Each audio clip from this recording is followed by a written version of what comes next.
Hey guys, and welcome back. So, as you know, we have released the new versions of our Hindi and English book.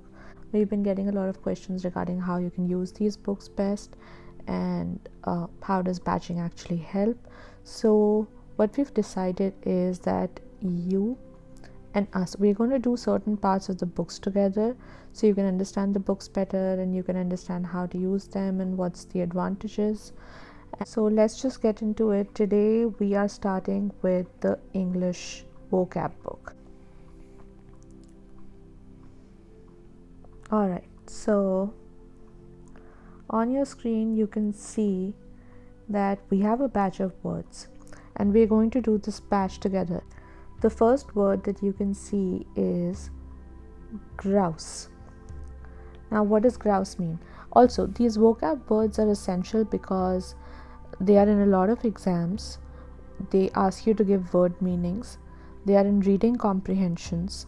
They ask you to do word substitutions. And in addition, also, vocab is something that if you have a good vocab, it can just take you leaps and bounds ahead of everybody else. Grouse.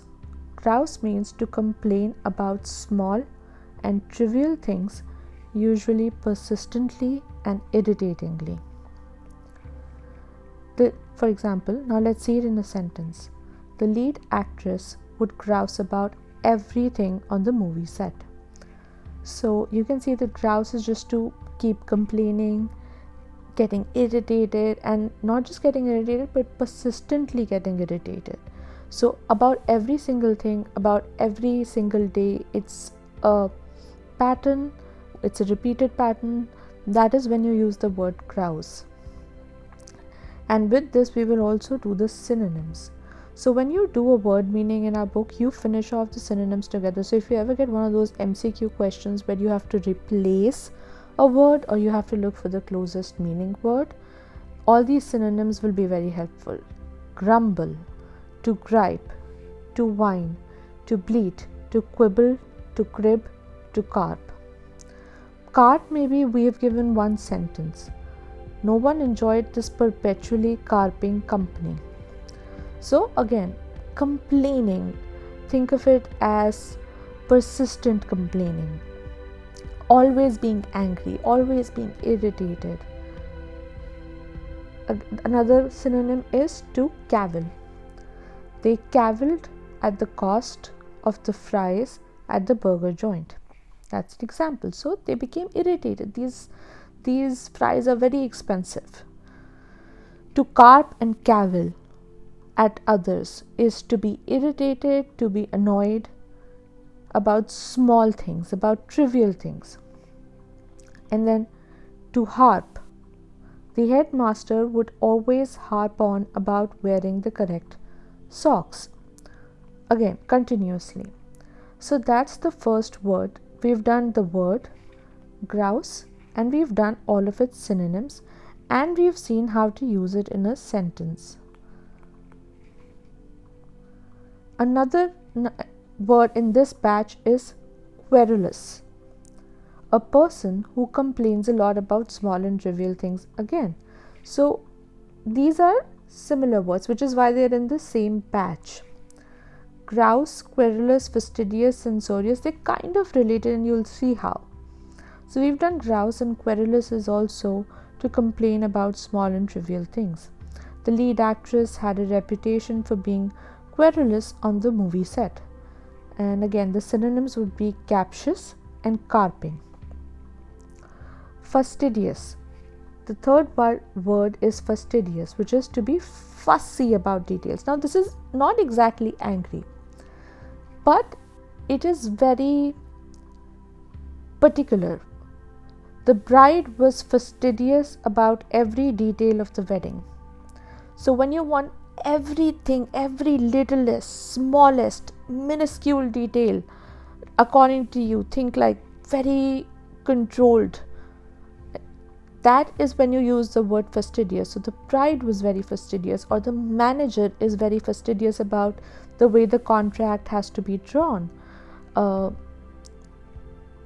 And the synonyms for this would be punctilious, pernickety, pettifogging, finicky, finical, dainty, and hair splitting.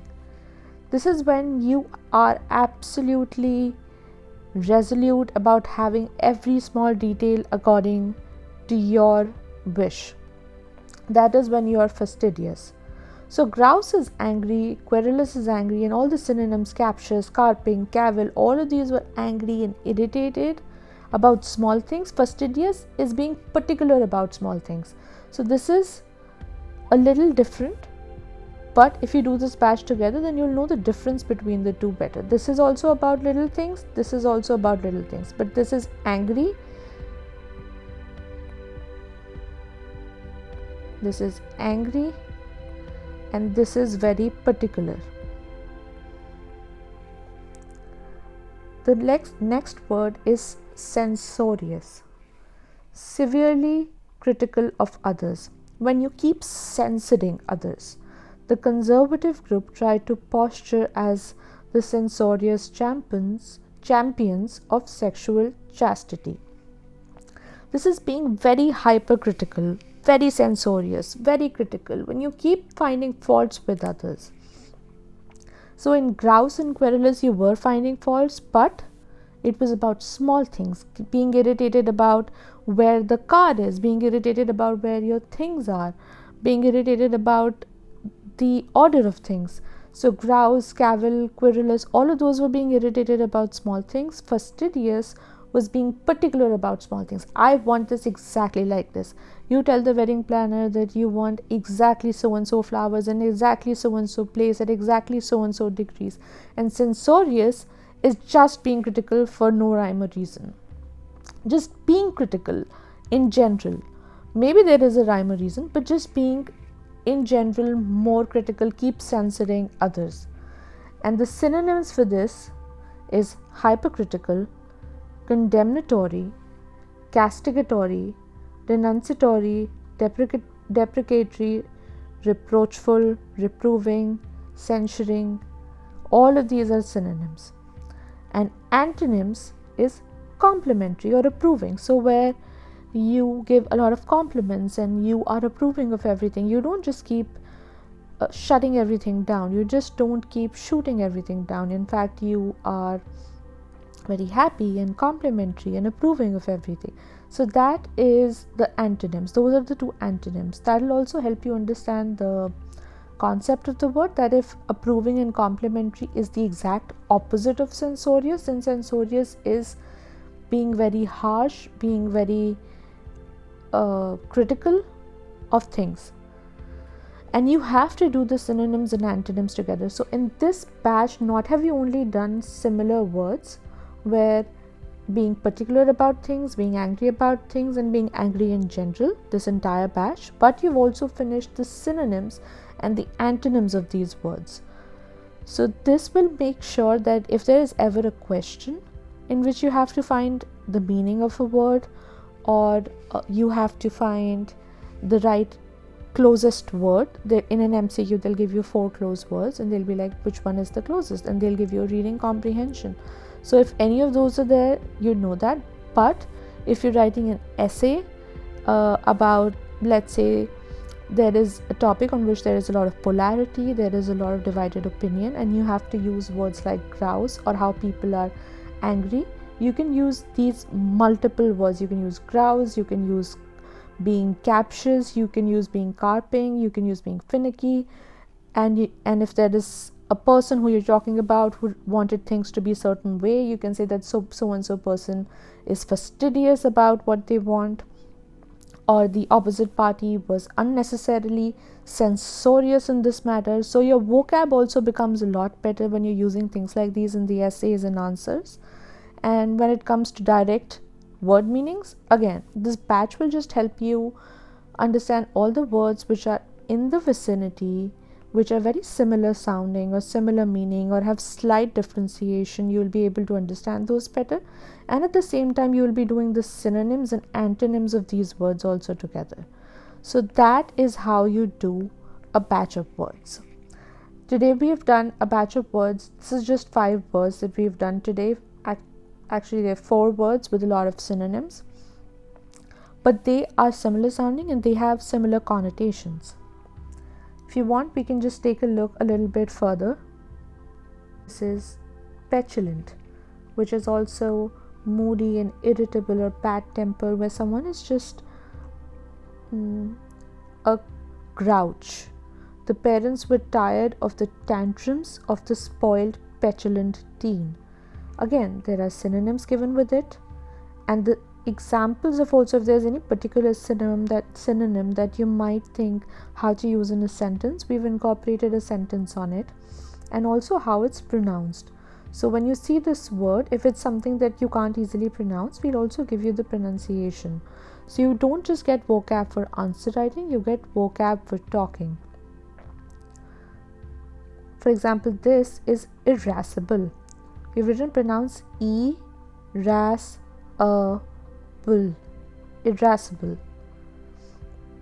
And then all of the synonyms we've also given: grouchy, crotchety, temperamental, snappy. All of these synonyms are there. And then we'll also give, of course, the pronunciation of any of the synonyms which are difficult. The etymology is also given. If you don't know what etymology is, it's the origin. For example, this word is splenetic. And the etymology is splenetic means related to the spleen. If you know, spleen is an organ in our body, and splenetic is coming from spleen. And it was traditionally believed that anger originated from fluids of the spleen. So it's an old belief that your anger or your angry emotions come from the fluids of the spleen, which is why if someone was angry, they also said that he or she is splenetic. Again, so all of these synonyms are given, and then the example sentence is given. Petulant again is being moody or being bad tempered, and then cantankerous is also argumentative and uncooperative. So if there is a party or if there is another person who's just being argumentative with you, who's not cooperating, just does not want to give in, that person is called cantankerous. So think of it, maybe a friend or maybe an enemy, maybe someone who's in competition with you, maybe a co-worker. That person could be cantankerous. The children called the Cooperative Group Housing Society president as a cantankerous old fossil, someone who's not cooperating with you. And the synonyms for that would be curmudgeon. Again, we've given the pronunciation curmudgeon, or choleric. And then the third word in this batch is belligerent, which is also hostile. Belligerent, aggressive, is more about getting into the fighting spirit, like boxing. And all of the synonyms are. If you want, we can cover more of these, but the reason we're showing you this is because before this we did the batch of words regarding grouse and querulous, fastidious, where people were being angry about small things. And now we did this next batch of words, which is also about being angry, but it's not about little things, it's not about tiny things. It's either a personality trait or it's very aggressive. It's like 1 degree above the last batch of words of anger that we did. Grouse was a little angry about small things. Fastidious was being very particular about small things. This is anger, this is aggressive, this is the next batch of words. So all of these words are regarding anger. The last 4 we did, and then in this batch also the 3 we did. All of these and their synonyms are all about anger. So once you do all of these batches of words together, you're able to create a very nice understanding of the slight distinctions between these. You will never get confused between cantankerous or grouse, because grouse was the actress used to grouse about everything on the movie set, and cantankerous is that the children were called the present cantankerous old fossil because he wouldn't let them play cricket in the park. So it's about different degrees of anger. But when you do all of these together, you're able to find the distinction very easily. Your mind understands them very easily, as opposed to if you did them on different days, you'd be like, yeah, but grouse was also angry, and now cantankerous is also angry, and now choleric is also angry, and belligerent is also angry. What is the difference between these? So when you do these together, you'd be able to understand that there might be slight distinction, and if there isn't, then they're almost similar meaning words where you can almost use them interchangeably depending on the meaning. For example, you can use belligerent or you can say truculent. Both of those are interchangeable. So patching really helps the mind understand these much better. We can do more patches of words. This was just an example. We hope you learned something new. If you have the books, you can go to the same page with us and do this with us when we do more of these batches. And if you don't have the books, then you can just follow on screen. We hope you enjoyed this video. We will see you soon.